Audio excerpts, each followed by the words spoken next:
दोस्तों, मैं अमित कुमार सिंह आपका अमित सिविल सर्विसेज एकेडमी में बहुत बहुत स्वागत करता हूं। दोस्तों, मैं आज आपके लिए 22 से 23 जुलाई 2024 के सभी बिहार करंट अफेयर्स, राष्ट्रीय और अंतर्राष्ट्रीय घटनाओं के साथ लेकर हाजिर हूं। दोस्तों, मैं इसमें 6 अखबारों का निचोड़ शामिल करता हूं।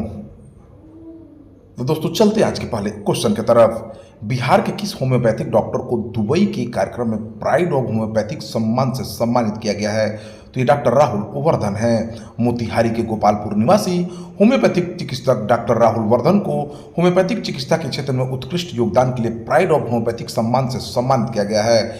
यह सम्मान दुबई में विश्व स्तरीय होम्योपैथिक समिट 2024 सीजन 2 में मिला है, जिसमें क्रिकेट जगत के विश्वविख्यात खिलाड़ी क्रिस गेल और news anchor editor Vikrant Gupta और बर्निट कंपनी के सीएमडी डॉक्टर नीतीश चंद्र दुबे के हाथों से यह सम्मान दिया गया है।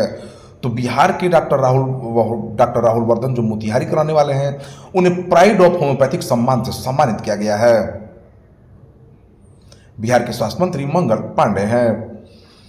बिहार में फिल्म निर्माण को बढ़ावा देने के लिए कैबिनेट ने फिल्म प्रोत्साहन नीति 2024 को मंजूरी दी है। इसके बारे में हम लोग जानते हैं। दोस्तों, इस नीति के तहत राज्य में हिंदी और क्षेत्रीय भाषा की फिल्मों की शूटिंग के लिए अनुदान के रूप में 2 करोड़ से 4 करोड़ रुपए तक की राशि दी जाएगी, जो पूरे देश में सबसे अधिक है।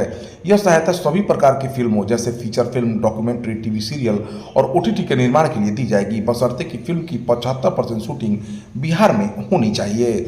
फिल्म निर्माताओं को देश में सबसे अधिक अनुदान की व्यवस्था 2 से 4 करोड़ रुपए तक मिलेगा। शूटिंग के लिए सिंगल विंडो सिस्टम उपलब्ध कराया जाएगा। फिल्मों की शूटिंग के खर्च में सब्सिडी दी जाएगी। फिल्म फैसिलिटेशन सेल का गठन किया जाएगा। फिल्मी कलाकारों की सुरक्षा व्यवस्था बिहार से जुड़े विषयों पर फिल्म बनाने में सहायता होगी। फिल्म प्रोत्साहन नीति 2024 कैबिनेट से पास होने के बाद आयोजित प्रेस कॉन्फ्रेंस में उप मुख्यमंत्री सह कला, संस्कृति एवं युवा मंत्री विजय कुमार सिन्हा ने बताया कि इस नीति का उद्देश्य राज्य की पौराणिक सांस्कृतिक विरासत और समृद्ध परंपराओं को फिल्म के माध्यम से प्रचारित करना है और राज्य की क्षेत्रीय भाषाओं में उत्कृष्ट फिल्मों के निर्माण को बढ़ावा देना है।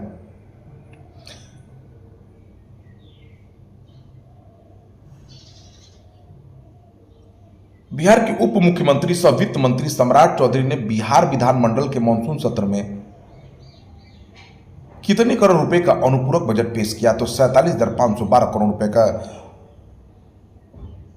मानसून सत्र के पहले दिन वित्त मंत्री सम्राट चौधरी ने बिहार विधान सभा में अनुपूरक बजट पेश किया। उन्होंने वित्तीय वर्ष 2024-25 के लिए 47,512 करोड़ रुपए का अनुपूरक बजट सदन के पटल पर रखा है।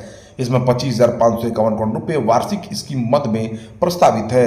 21,954 करोड़ रुपए स्थापना में प्रतिबद्ध व्यय मद में तथा 5.7284 करोड़ रुपए का प्रावधान केंद्रीय क्षेत्र स्कीम मद में किया गया है। सोमवार को विधानमंडल के मानसून सत्र 5 दिवसीय सत्र विधानसभा स्पीकर नंद किशोर यादव के संबोधन के साथ शुरू हुआ। इस बार अनुपूरक बजट में सबसे ज्यादा 1350 करोड़ रुपए ऊर्जा प्रक्षेत्र की विभिन्न योजनाओं के विकास के लिए रखा गया है। बिहार की नीतीश कुमार सरकार ने 885 करोड़ रुपए मेडिकल कॉलेज, अस्पताल एवं चिकित्सीय संस्थान के निर्माण के लिए रखा है। सरकार ने 670 करोड़ रुपए मुख्यमंत्री वृद्धजन पेंशन योजना, 584 करोड़ रुपए सिंचाई सृजन योजना, 525 करोड़ रुपए मुख्यमंत्री प्रोत्साहन योजना, 400 करोड़ रुपए बिहार स्टूडेंट क्रेडिट कार्ड योजना के नाम पर रखा है। महिला T20 में सर्वाधिक रन बनाने वाली भारतीय खिलाड़ी कौन बनी है? तो ये स्मृति मंधाना है। दोस्तों, भारत की स्टार खिलाड़ी, महिला खिलाड़ी स्मृति मंधाना T20 में सर्वाधिक रन बनाने वाली भारतीय खिलाड़ी बन गई हैं। उन्होंने इस मामले में हरमनप्रीत कौर को पीछे छोड़ दिया। उन्होंने यह उपलब्धि एशिया कप 2024 मैच में पाकिस्तान के खिलाफ हासिल की है। उनके नाम कुल 3365 रन हो गए हैं। बीसीसीआई के प्रमुख रोजर बिन्नी हैं। नेक्स्ट क्वेश्चन की तरफ चलते हैं। मनोलो मार्केज को भारतीय पुरुष फुटबॉल टीम का मुख्य कोच बनाया गया है। वो किस देश के हैं? तो वो स्पेन के रहने वाले हैं। स्पेन के मनोलो मार्केज को भारतीय पुरुष फुटबॉल टीम का मुख्य कोच बनाया गया है। वो इंडियन सुपर लीग 2024-25 सीजन में एफसी गोवा के कोच बने रहेंगे। मार्केज आईएसएल 2024-25 के बाद पूर्णकालिक तौर पर राष्ट्रीय टीम के मुख्य कोच का पद संभालेंगे। ऑल इंडिया पुरुष फुटबॉल कप के अध्यक्ष कल्याण चौबे ने यह जानकारी दी है। भारतीय सिनेमा में योगदान के लिए किसी IMFF द्वारा सम्मानित किया गया है? तो दोस्तों देखिए, ये रामचरण को तेलुगु सुपरस्टार रामचरण इस साल तेलुगु सुपरस्टार रामचरण इस साल Indian film festival of Melbourne में धूम मचाने के लिए तैयार हैं। उन्हें भारतीय सिनेमा में उनके असाधारण योगदान के लिए प्रतिष्ठित भारतीय कला और संस्कृति के राजदूत की उपाधि से सम्मानित किया जाएगा। बीसीसीआई ने पेरिस ओलंपिक्स के कैंपेन के लिए कितने रुपए का योगदान दिया? तो 8.5 करोड़ रुपए का। दोस्तों, भारतीय क्रिकेट कंट्रोल बोर्ड ने इंडियन ओलंपिक एसोसिएशन को 8.5 करोड़ रुपए देने का फैसला किया है। बीसीसीआई के सचिव जयसा ने सोशल मीडिया प्लेटफॉर्म एक्स पर इस बात की जानकारी दी है। खेलों के महाकुंभ पेरिस ओलंपिक 2024 की शुरुआत 26 जुलाई से हो रही है और इसका समापन 11 अगस्त को होगा। हाल ही में किस भारतीय हॉकी गोलकीपर ने इंटरनेशनल हॉकी से संन्यास लेने की घोषणा की है? तो पीआर श्रीजेश ने 22 जुलाई 2024 को भारतीय हॉकी गोलकीपर पीआर श्रीजेश ने इंटरनेशनल हॉकी से संन्यास लेने की घोषणा की है। वे पेरिस ओलंपिक में अपना आखिरी मैच खेलेंगे। पीआर श्रीजेश को 2021 में मेजर ध्यानचंद खेल रत्न पुरस्कार से सम्मानित किया था। वे 2021 में world games athlete of the year का पुरस्कार जीतने वाले दूसरे खिलाड़ी हैं।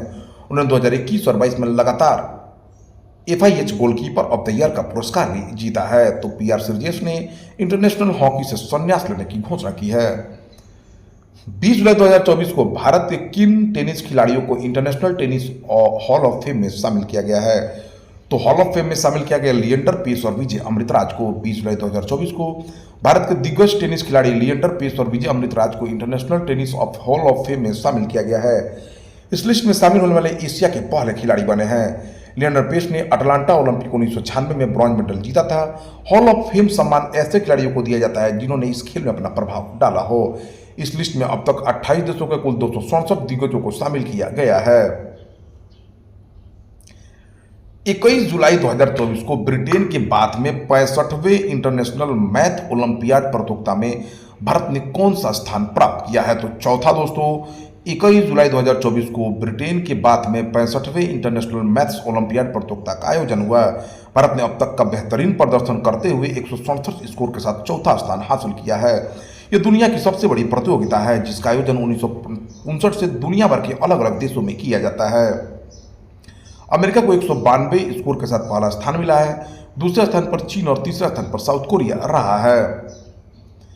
पीएम स्वनिधि योजना में सर्वश्रेष्ठ प्रदर्शन करने वाला राज्य कौन बना है? तो मध्य प्रदेश बना है। दोस्तों, मध्य प्रदेश को प्रधानमंत्री स्वनिधि योजना के तहत सर्वश्रेष्ठ प्रदर्शन करने वाला राज्य माना गया है, जो शहरी स्ट्रीट वेंडरों को 50,000 रुपये तक के जमानत मुक्त ऋण के साथ सहायता प्रदान करता है।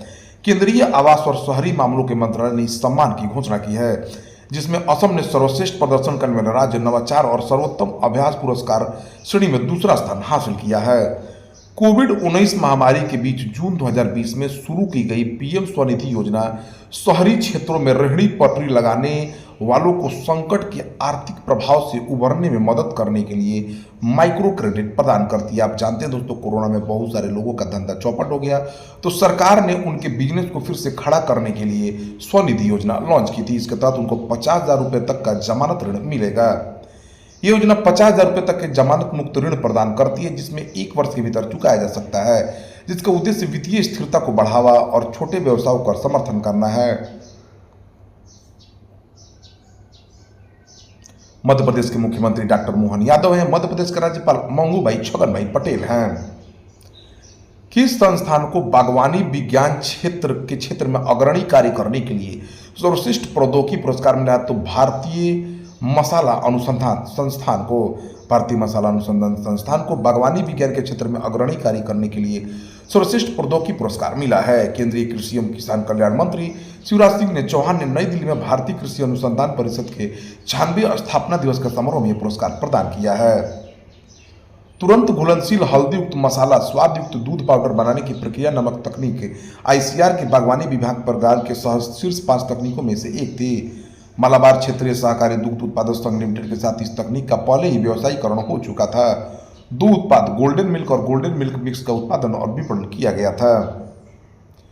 गांधी मंडेला पुरस्कार 2020 से किसे सम्मानित किया गया है? तो रिगोबर्टा मेंचुतुम को।